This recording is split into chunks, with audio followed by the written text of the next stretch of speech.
قلمه پتوس هم توی آب ریشه دار شده بود، منتقلش کردم به خاک، بیحال شد. بعد دوباره گرفتم گذاشتمش توی آب، سرحال شد. چرا توی خاک بیحال میشه و چیکار باید انجام بدم؟ اول از همه بهتون بگم که چرا توی خاک بیحال میشه. 3 تا دلیل داره.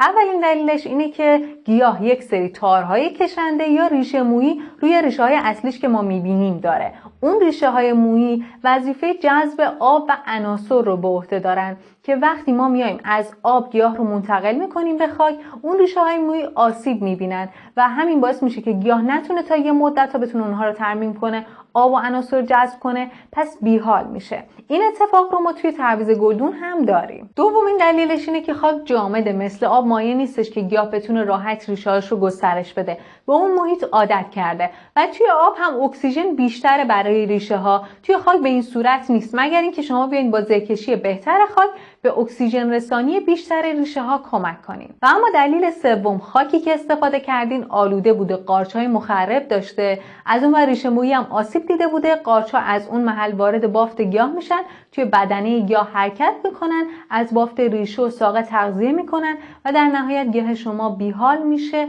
و یا از بین هم میره. حالا چیکار باید انجام بدیم؟ ببینید، در کل بهتره که شما گیاهتون رو توی آب ریشه دار نکنید. چرا؟ دلیلش رو توی ویدئوی تفاوت قلمه توی آب و خاک گفتیم، حتما ببینید.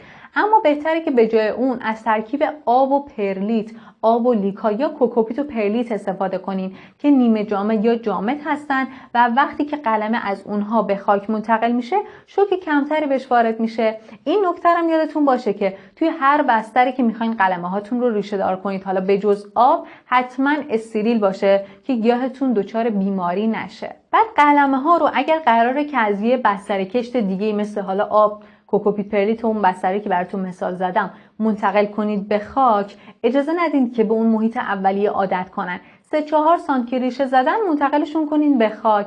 گلدون قلمه ها رو هم خیلی بزرگ انتخاب نکنید که آب توی گلدون نمونه و ریشه ها و قلمتون نگندن.